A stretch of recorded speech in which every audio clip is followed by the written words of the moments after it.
All right. Ladies and gentlemen, Mr. Wayne T. Carr. Who did that? That was dope. How you doing, man? I'm so good. How you doing? All right, I'm very well. It is very, very nice to meet you. Nice to meet you as well, man. All right. But for real, though, who did that? So shout out to Neo7 Marcus. He did Marcus. Mm-hmm. Yeah. So Marcus, if you're watching, that's beautiful work, brother. Dope, man. Thank you. All love for you today, Wayne. It's all love, man. You know that. Absolutely. Right back at you, man. All right. All right. Well, we're going to get right into it. Like I said, I got 4 questions for you. Phil's got some questions. Rock Talk's got his question. We're going to dive right into it here.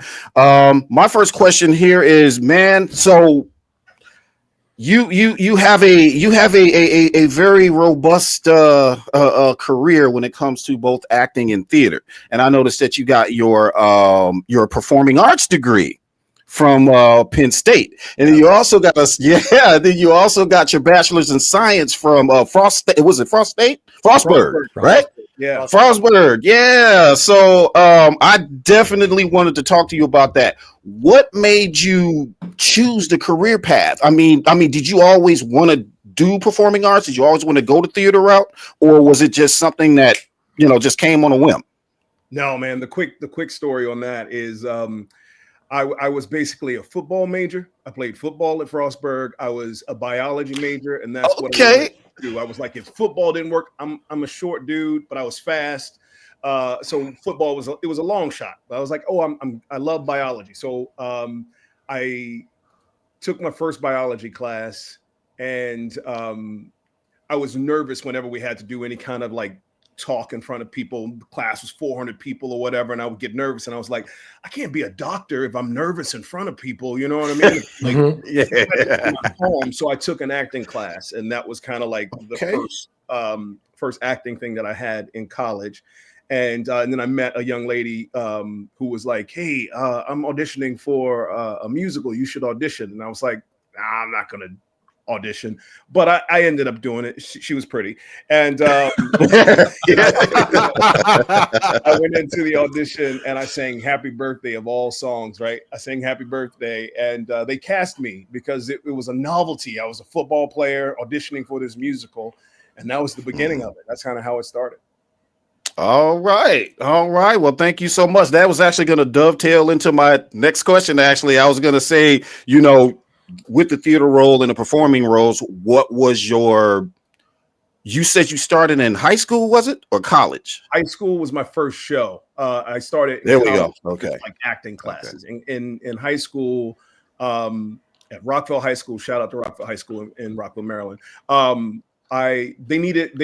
The guys weren't auditioning for the plays, right? So they needed a guy. They were doing To Kill a Mockingbird. They were like, Wayne does everything. Let's see if he'll come audition for the show. So I auditioned. I was horrible. I was absolutely horrible, but they needed somebody again, because I was like just really nervous, right?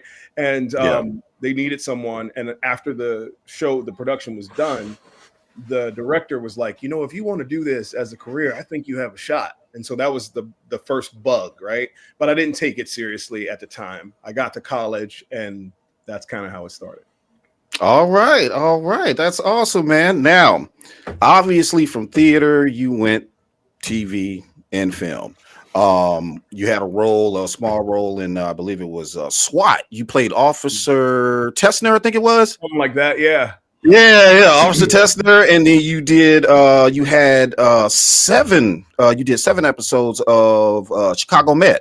Yeah, man. You played Grant. What was his name? Grant. Grant Young. Yeah, Grant Young. What was your role like in that TV series? What was Grant Young's what was his character like? Man, that was a dope experience. I want to say though, too, with that experience, one, I was going back to Chicago. I love Chicago, so I was able to, go back to that beautiful, beautiful city that I love. And I was playing the father of one of the doctors, right? This lady. Doctor, what was her name? What's her name? You got me. It's right on the tip of my tongue. M.O. What was her name?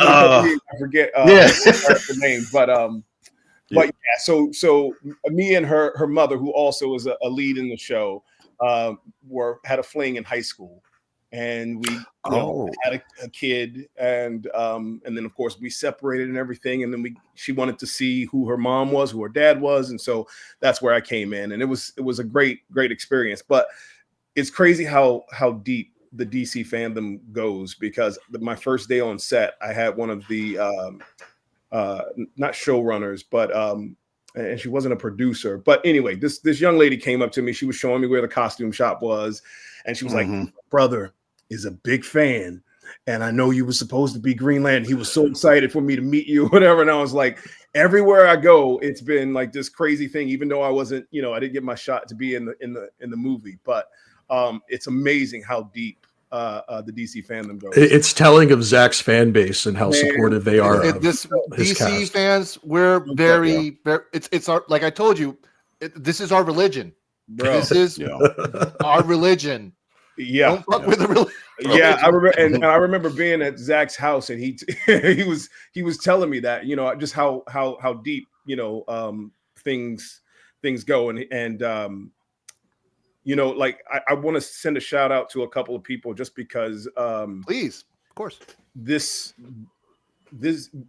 group of individuals here, from Sarah, who comes to see my show, to you, who came to see my show in Boston, to Caleb, who and I want to send a big shout out to him, because last year when my mom, she passed, and he didn't know this, but I was in Columbus, Ohio, and we were sitting at this restaurant. It's called FYR, I think. And Caleb Gordon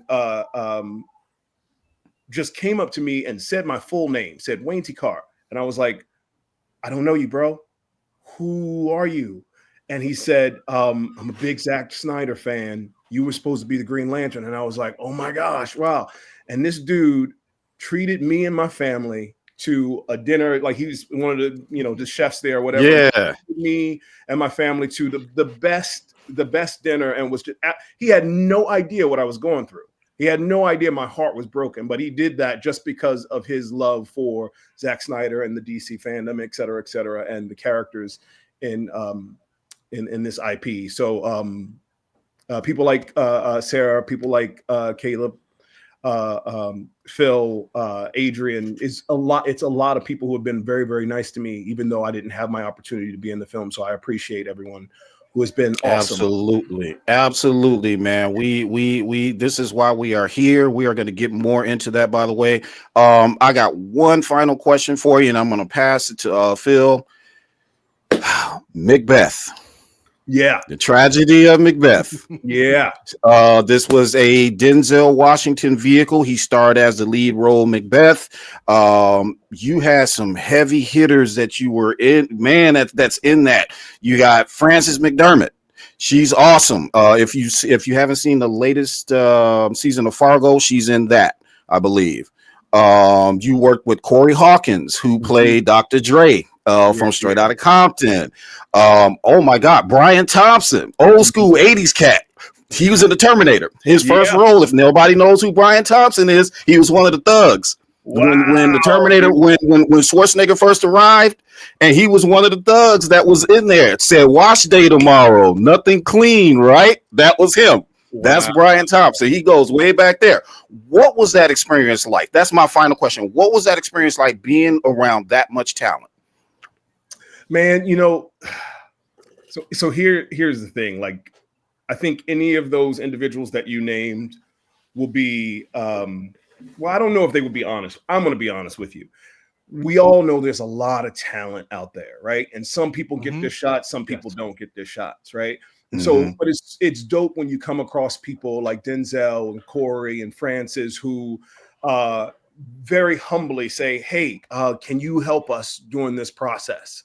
And this is a story that I haven't told very often, but I respect Francis for doing this. I auditioned for Corey's role initially, right? And I auditioned 4 times, and all I've done is you played Lady Macduff's murderer, right? Yes, I did. Yeah. Ultimately, yeah. Okay, that was the role that I played, right?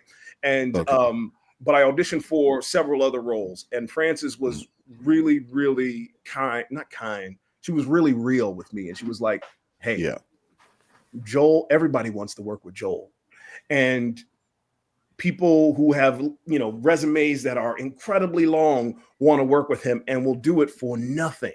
So it was hard to find a place for you in this movie because you're great, but your film and television resume isn't as grand as some of the individuals that we have. As you said, you know, Brian, who's been doing things since the 70s, etc. There are a lot of people who wanted to work with Joel. And so she was like, we just had to find a spot for you. And so my major contribution to that experience was I was the Shakespeare consultant. And I helped throughout the film, people who had questions along the way, but primarily I worked with Denzel one-on-one for the first 3 weeks of the rehearsal process, and then I got to stay on. Wow. What an honor to very. Yes, bro. I know. I can only imagine what was going in your head and in your heart. Like, holy shit! I'm with the GOAT. Yeah, I don't fanboy much, but wow. Like, Denzel's definitely a reason right here, you can fanboy fanboy all you want. Right here. Yeah, I was like, I'm sorry. This is incredible. Yeah, it was awesome. Awesome. All right. Well, that was my final question. Thank you so much. I really appreciate you being here again. Phil, you go ahead and ask your questions. Man, this is awesome.